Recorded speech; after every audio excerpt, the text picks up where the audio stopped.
If you don't like Bongbong Marcos, dapat ninyong mas hindi magustuhan si Senator Amy. Si Senator Amy is another Bongbong Marcos with brains.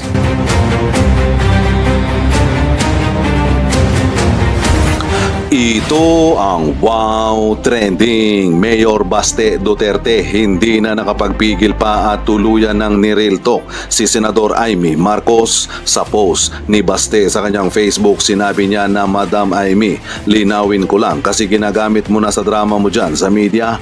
Humingi ako ng tawad sa iyo dahil naawa ako sa iyo, hindi dahil sa mga sinabi ko tungkol sa kapatid mo na presidente. Undangin ako gamit anang imong mga jamming. Gipalampas na ti kagkausa pero banha yapong kay ka na kung sa Tagalog pa, itigil mo na ang paggamit mo sa akin sa iyong mga jamming. Pinalampas na kita ng isang beses pero ang ingay mo pa rin. Kung si Presidente Bongbong Marcos ay weak at kayang kontrolin ng mga taong nakapaligid sa kanya, sa madaling sabi ay weak na leader, iba naman si Senador Amy Marcos, may pagkatuso at halatang manggagamit, at napansin ito ni Mayor Baste Duterte dahil ang ingay-ingay ni Senador Amy Marcos sa media, pero kahit alam niya na ang kalokohan na ginagawa ng kanyang kapatid ay puro lang siya media, madaming salita, wala namang ginagawa. At isa pa na malinaw sa mata ng mga Pilipino na si Senador Amy ang totoong naglilihis sa kapalpakan ni Presidente Bongbong Marcos para isisi kay tambaluslos ang isyu at ang komento ng mga netizen. Real talk tayo, agoy tamaan na si Madam Amy, itigil na ang drama. Traditional politician kasi yan, mahilig manggamit, kaya observant mga kapwa kong Pilipino, wag nang magpabudol ulit. Yan ang tunay na may malasakit sa bansa, hindi plastic at totoo magsalita. Mabuhay ang Duterte family. Sana someday Baste for presidente ng Pilipinas. Sa tingin ko naman kay BP Sara, alam na alam niya ang style ni Amy. Nakikisama na lang siya, naghihintay na lang yan ng konting pagkakamali lang ni Amy. Tignan natin, di naman niya maiwan. Si Amy kasi wala naman siyang nakikita na sinisiraan siya ni Amy, kaya nagpipigil na lang siguro siya sa mga naririnig niya. Puro magaganda ang mga sinasabi at binibigkas pero kulang na kulang sa truthfulness at sinseridad. Yun ang kanyang mga aksyon.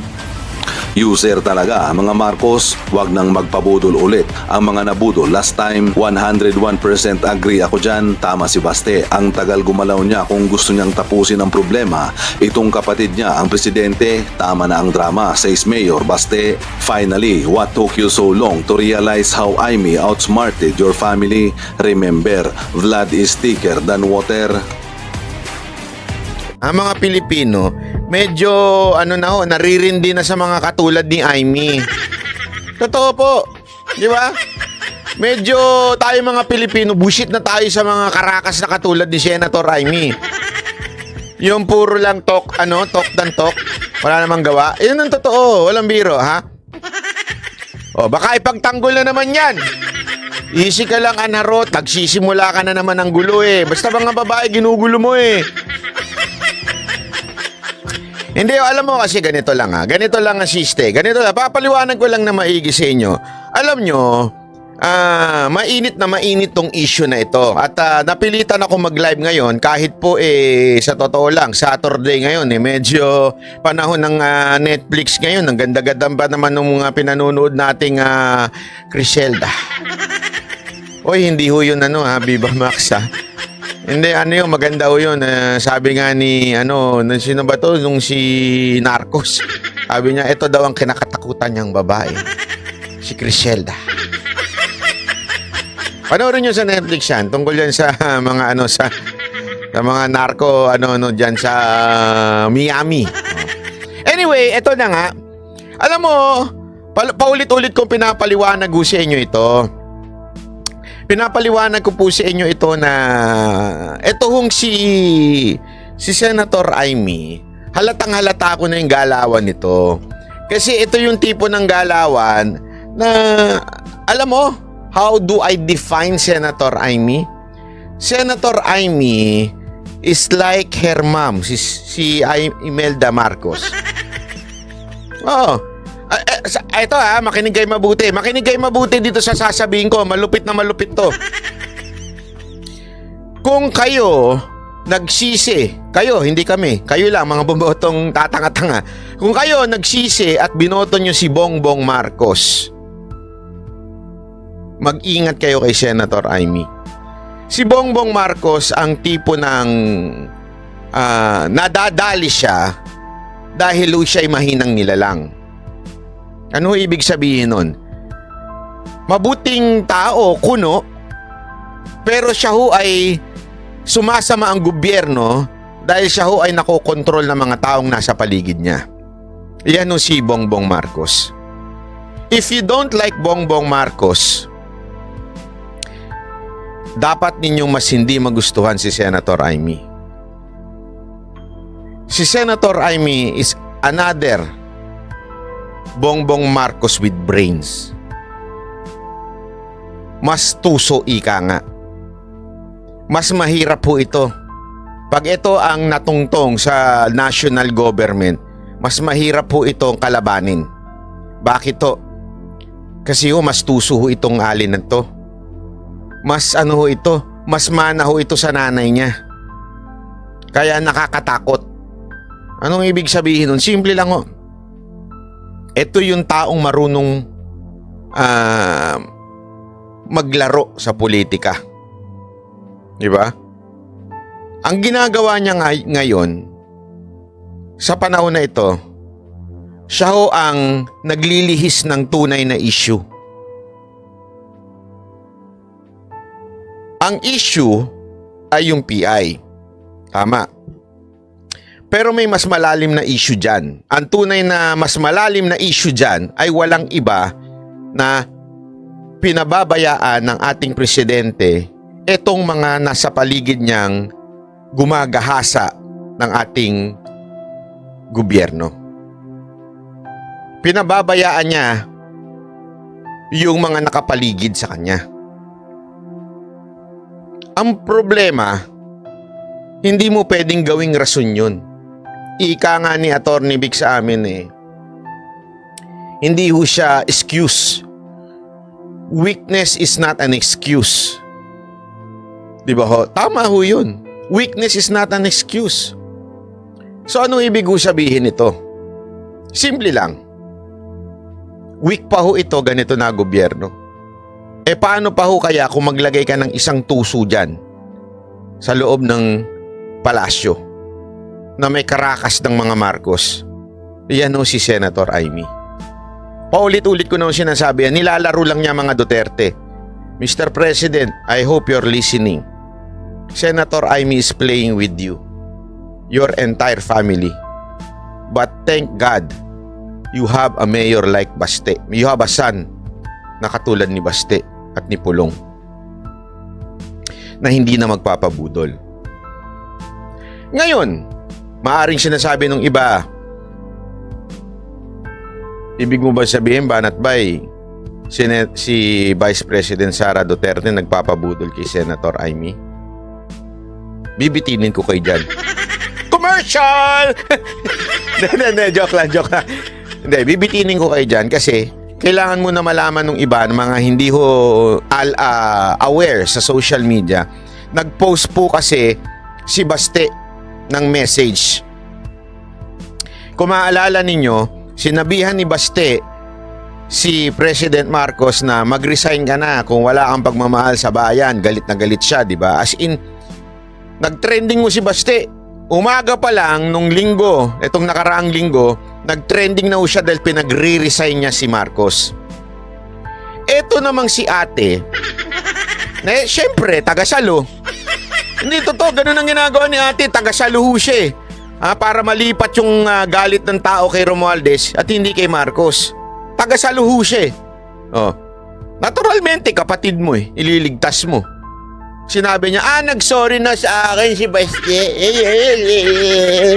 Ay, kung nga sorry na sa akin. Di ba sinabi ko naman sa inyo, yun ay isang malaking katarantaduhan? Sinabi ko sa inyo yan. Sa katunayan, nag-init nga yung julo ko nung nakita ko nagla-live yung mga alagad ni Amy doon sa channel ni Joey. Yung si Joey, yung isang vlogger dyan na babae na kasama ni Sas. Nag-init ulo ko nung napapanood ko yun eh. Actually, patulog na ako nun eh. Weekend yun eh. Ay, hindi pala weekend yun. Ito lang nakaraan yun. Nag-init tong ulo ko kasi pinipilit nilang ano yung sisi kay Senator Amy. Ano yung totoo? So anong ibig ko sabihin? Parang inililigtas nila si Amy. Hanggang pumasok nga ako doon, nagkaroon ng mainit talaktakan doon.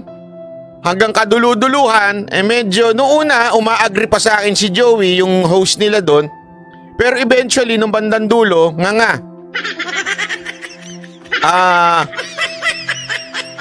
hindi ko po ikaw dinidisrespect vlogger Joey ha. Sinasabi ko lang naman talaga yung katotohanan. Bakit nga? Hindi mo kasi alam na pwedeng ipatawag ni Senator Amy yung mga smugglers na pinagpipilita mong hindi niya trabaho. Hindi niya nga trabaho. Ang problema kasi, daldal siya ng daldal. Paulit-ulit na siya nasabi. Bakit hindi ko sinasabi kasi para sinisingle out ko naman si Senator Amy? Ba't hindi ko sinisingle at siya naman ng daldal? Ang ingay-ingay niya. Sinasabi niya, sa kapatid ko, magalit ka naman. Nga. Pero nung may pagkakataon na siya, hindi naman niya ginagawa. Tama, mali. Di ba? Ngayon, eto na naman.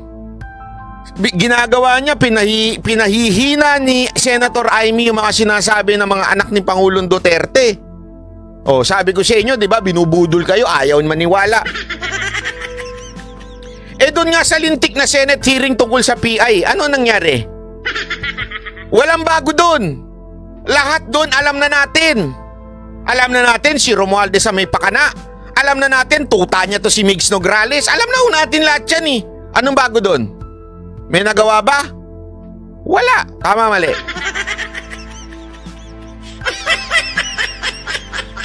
Relax lang, banat ba si Joey Campian? Medyo kailangan lang maliwanagan. Yun na nga, kaya ko nga sinasabi to eh. Relax ako. Nakita mo na ako magalit? Wala na tong camera, lumipad na. Relax pa ako nito. Kaya nga minumulat natin yung mga kababayan natin na nagpapabudol pa rin kay Senator Amy. Kasi kita nyo naman, nagkaroon ng hearing, anyari. Lantaran, sinasabi doon. Pera ng taong bayan. Pera ng DSWD ang ginagamit para suhulan sa PI. Ano ginawa? Anak ng wedding ako yung pakakasuhan ko talaga yun eh. Hindi. Sige. Isipin nyo ito Pera ng taong bayan yun. National government yun. Tapos gagamitin ng isang congressman? Ano katarantaduhan yun? Di ba ho? Tapos, ikaw, pinuno ka ng committee doon, wala kang gagawin kung hindi, tigil na natin to, alam na natin to. Kaya ayan, dahil nga po pinalalabas ng media na humingi ng pahumanhin o nagsorry si Baste. Yung pagsosorry niya, hindi naman pagsosorry na, sorry, nagkamali ako. Hindi ganon. Sorry, nasaktan ko damdamin mo. Magkaiba ho yun.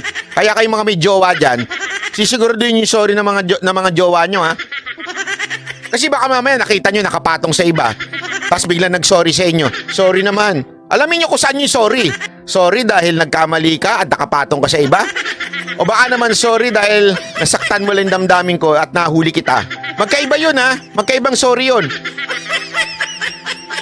Pero in fairness naman, sabi naman ni para lang patas tayo dito naman sa ating channel, patas tayo. Sabi naman ni Joey, naniniwala siya na yung sorry ni Baste ay hindi sorry humihingi ng paumanhin dahil nagkamali siya.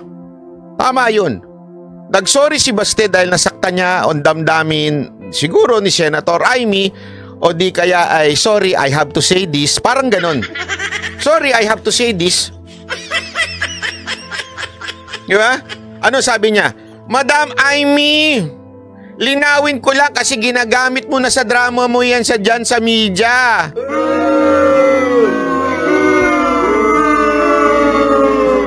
Alam mo, sa totoo lang, ako ramdam ko to sinasabi ni Baste Ramdam ko to. Sigurado ako na buwisit siya. Pwede ko bang Baste, pwede ko bang i-rewords yung sinabi mo? Kunwari ako lang si Baste, ha?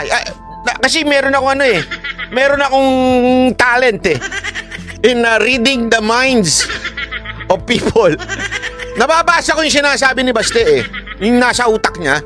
Madam Amy, linawin ko lang kasi ginagamit mo na sa drama mo dyan sa media.